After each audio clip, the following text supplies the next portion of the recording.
मुझे एक जगह घर चाहिए था। जो साहब मुझे घर दिला रहे थे ना, ये बड़ी दिलचस्प बात है, जो साहब मुझे घर दिला रहे थे उनका ख्याल था मुफ्ती साहब को बिल्कुल इंडिपेंडेंट घर चाहिए, क्योंकि ये लोगों से बेजार होंगे, लोग आएंगे सेल्फी, इंडिपेंडेंट। अब वो मुझे किराए पे घर दिखा रहे हैं, वो बेचारे रिटायर कर्नल थे, बूढ़े भी हो गए थे। इंडिपेंडेंट को बड़ा उन्होंने फोकस किया हुआ था, हालांकि मैंने उनको नहीं कहा था इंडिपेंडेंट चाहिए, बस ये कि बिल्कुल ही खचाखच बीच बाजार में ना हो। अब मुझे पता नहीं कब्रिस्तानों के में लेके जा रहे हैं, ये बिल्कुल इंडिपेंडेंट है, बिल्कुल अच्छा मेरे साथ वो इंजीनियर अफजल साहब है ना, जो ब्लॉग में भी अक्सर आपने देखो, बड़े होशियार आदमी हैं, आलिम भी हैं, इंजीनियर भी हैं, यूनिवर्सिटी में प्रोफेसर भी रहे हैं, बहुत सही माशाल्लाह, इनको दिमाग बहुत दिया है, बिल्कुल बारीक से दुबले पतले। तो वो भी मेरे साथ। अब मैं बेजार हो गया, यार आप कभी कब्रिस्तानों के उस पार लेके जा रहे हो, कभी जंगलों में लेके जा रहे हो, फुल इंडिपेंडेंट, फुल इंडिपेंडेंट।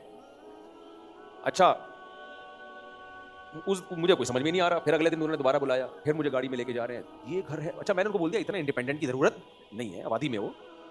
फिर वो दिखा रहे मुफ्ती साहब ये फुल इंडिपेंडेंट है।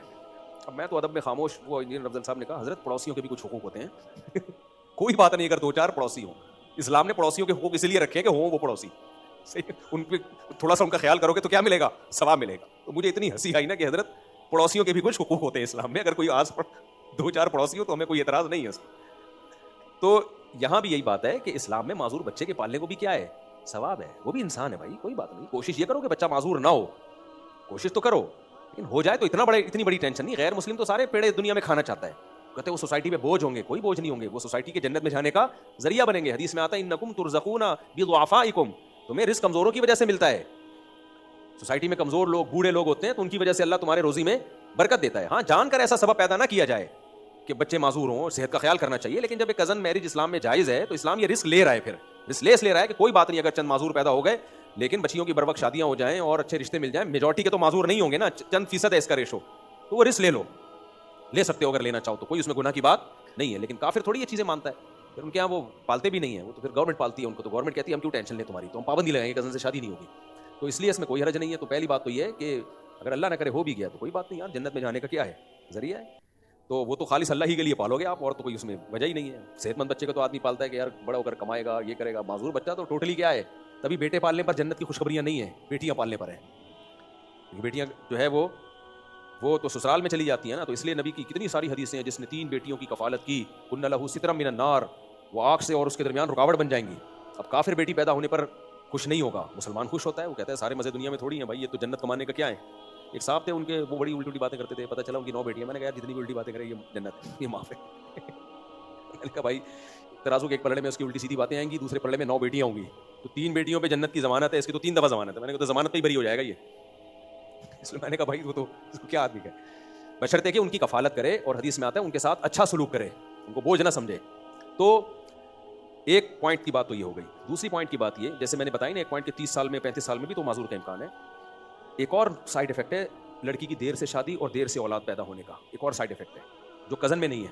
वो साइड इफेक्ट क्या है कि ब्रेस्ट कैंसर के चांस भी बढ़ जाते हैं, और ये भी मैंने 2 सर्टिफाइड कैंसर स्पेशलिस्ट उनसे इसकी तस्दीक करवाई है। मैं ये रिसर्च पेपर के हवाले इसलिए नहीं दे रहा कि रिसर्च पेपर को समझना भी डॉक्टरों का काम होता है। आजकल हर पागल से पागल बैठ के मेडिकल रिपोर्टें पेश कर होता है कि अमेरिका की एक यूनिवर्सिटी से ये रिपोर्ट छाया हुई है, इस रिपोर्ट के मुताबिक टमाटर खाने से ये होगा। तो भाई रिपोर्टें पढ़ना तेरे बस की बात नहीं है, रिपोर्टें पढ़ना कि किसका काम है। ये ऐसे ही है जैसे जो आजकल आलिम नहीं होते लेकिन रिसर्च पेपर शाया कर रहे होते हैं, वो लोगों को बहुत सी चीज़ों में बेवकूफ़ बना रहे होते हैं। तो इसी तरह लोग हकीम होते नहीं है, रिसर्च पेपर शाया कर रहे होते हैं, डॉक्टर होते नहीं है या उस फील्ड के नहीं होते और रिसर्च पेपर शाया कर रहे होते हैं। वो डॉक्टर को जब दिखाओ कहते हैं इस बकरी को खिला दो ये पेपर, ये इस काबिल नहीं है कि इस पर एतमाद किया जाए। तो इसलिए मैं डॉक्टरों के रेफरेंस इसलिए देता हूँ कि वो रिसर्च पेपर भी डॉक्टर जो सर्टिफाइड डॉक्टर होता है वो ज़्यादा बेहतर समझता है। तो कैंसर के बहुत बड़े स्पेशलिस्ट, 2 स्पेशलिस्ट, जिनमें एक मर्द और एक औरत, और एक का तो बयान टीवी पे भी मौजूद है कि औरत की देर से शादी हो या शादी जल्दी हो गई, बच्चा देर से पैदा हो रहा है, शुरू में आप हमल रोक रहे हो, तो ब्रेस्ट कैंसर की सिर्फ एक ये वजह नहीं है, लेकिन ये भी एक बड़ी वजह है। उसकी वजह है कि ब्रेस्ट मिच्योर हो चुके होते हैं, फिर उनमें जब दूध आता है तो वो उनमें जो सेल्स की जो टूट फूट है वो नेचुरल नहीं होती, उसमें कैंसर के चांसेस बढ़ जाते हैं।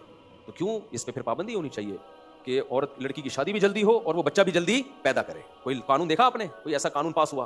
कोई कानून नहीं पास हो रहा। तो कजन पे आके, क्योंकि फैमिली सिस्टम को क्या करना है, पहले ही शादियां नहीं हो रही, लड़कियों के रिश्ते नहीं मिल रहे, तो बस उसी पे आके जाके सारा जोर लगाया हुआ है। तो इसलिए इस्लाम ने जब इजाज़त दी है तो ना डरा करो, अल्लाह का नाम लेके। अगर हाँ रिश्ता पसंद ही नहीं आ रहा तो फिर ना करो। यानी ये नहीं है कि आपको कज़न पसंद नहीं आ रही तो चूंकि कज़न की इजाज़त है तो मैं कज़न से शादी कर रहा हूँ।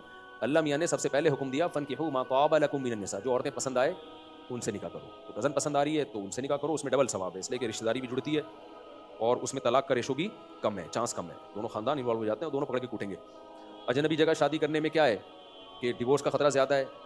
एक तो डिवोर्स देंगे, खानदान ही अलग अलग है, पहले दुश्मन एक दूसरे के, कोई दोस्ती तो नहीं है ना, तो दुश्मनी का चांस बढ़ जाएगा। दूसरी बात उसमें खतरा ये भी है कि देखे भाले होते नहीं है, पता नहीं उस दिन तो बड़ा अच्छा लग रहा होता है जब रिश्ता लेने के लिए आया होता है बंदा, डिटॉल से नहा के आया होता है, दांत तेजाब से कुलिया की हुई होती है, गुटके का पता ही नहीं चल रहा होता, उसके बाद पता चलता है इसकी हरकतें क्या हैं। कज़न को तो बचपन से देखा भाला होता है, लेकिन बहरहाल ये जब है जब पसंद आए, पसंद नहीं आए तो फिर भाई जब पसंद ही नहीं है कि रिश्ता आ रहा है, तो ये भी इसलिए कि माँ बाप बाज़ दफ़ा कज़न से ज़बरदस्ती भी गन पॉइंट पे शादी करा देते हैं, ये फिर जुल्म है। तो दिल नहीं कर रहा तो आप क्यों उसे गन पॉइंट पे करा रहे हो, और फिर आगे रिश्तों नाते चलते नहीं है, बड़े नुकसान होते हैं इसमें।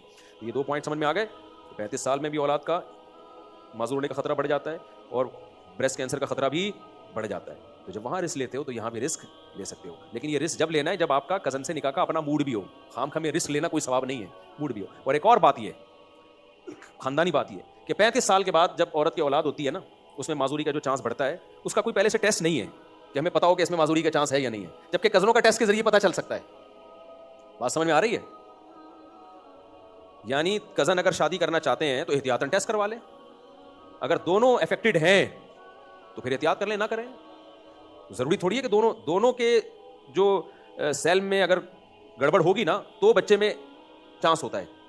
तो एहतियात बजाय इसके कि कज़नों की शादी की हौसला शिकनी की जाए, भाई उसको प्रोमोट करना चाहिए ताकि खानदानी निज़ाम मजबूत हो, लड़कियों की शादी आसान हो जाए, लड़कों की भी लड़कियों की भी। कज़न में ये भी होता है लोग महर भी कम ले रहे होते हैं, यार अपने खानदान का बच्चा है, शर्तें भी कम होती हैं, गुर्बत में भी दे देते हैं, यार अपने खानदान का बच्चा है, इसकी भी तो कहीं करनी है ना। तो बहुत सारी चीज़ों में इंसान कहता है जाने दो यार, रिश्ता निभाओ। लेकिन एहतियात इसमें है कि पहले टेस्ट अगर कोई करना चाहे, वाजिब नहीं है लेकिन कर ले, तो ये चांस और ज़्यादा कम हो जाता है। और अगर डॉक्टर ये कहते हैं कि अगर दोनों अफेक्टेड हैं भी, यानी दोनों के सेल में कुछ गड़बड़ होती है तो होता है, अगर दोनों में से एक के सेल में गड़बड़ है दूसरे में नहीं है, फिर चांस नहीं है। समझ रहे हो? फिर नहीं है चांस। दोनों में गड़बड़ होगी तो होगा, क्योंकि वो मौरूसी चला आ रहा होता है, बाज़ बीमारियां ना तो दोनों में आ जाती हैं वो, तो फिर बच्चे में इम्कान बढ़ जाता है। और ये भी कज़न दर कज़न में होता है, यानी शुरू से ही कज़नों में शादी होती आ रही हो तो इम्कान होता है। तो एहतियातन टेस्ट करवा लें दोनों। अब टेस्ट में अगर आ गया कि दोनों अफेक्टेड हैं और बच्चे में चांस है, गालिब गुमान फिर भी होता है कि नहीं होगा माजूर, लेकिन चांस होता है, तो भी जरूरी नहीं है कि रिश्ते का इनकार किया जाए। इनकार करना चाहें कर सकते हैं, और अगर इनकार ना भी करें तो प्रेगनेंसी में भी टेस्ट करवाया जा सकता है शुरू में कि यार बच्चे में माजूरी तो नहीं है, ये भी टेस्ट से पता चल जाता है। तो अगर इब्तदाई मरहले में ही पता चल गया, पहले 2-3 हफ्तों में ही पता चल गया कि बच्चा माजूर है, तो उसको ज़ाया कराने की शरन इजाजत है। शुरू में 4 महीने के बाद इजाजत नहीं है, और शुरू में भी जब इजाजत है जब बच्चा माजूर हो, अगर माजूर नहीं है तो फिर शुरू में भी इजाजत नहीं है। तो इतने सारे स्टेप का ऑप्शन आपके पास है, तो फिर कज़न मैरिज को डीमोटिवेट करना बिला वजह, आजकल टिकटॉकर भी आ रहे हैं, ये कम वक्त, ये ना दीन की तालीमात है इनके पास, ना मेडिकल साइंस की पूरी तालीमात होती है, वही देसी लिबरल होते हैं ये, जो गोरों से भी 4 हाथ आगे निकलने की कोशिश कर रहे होते हैं।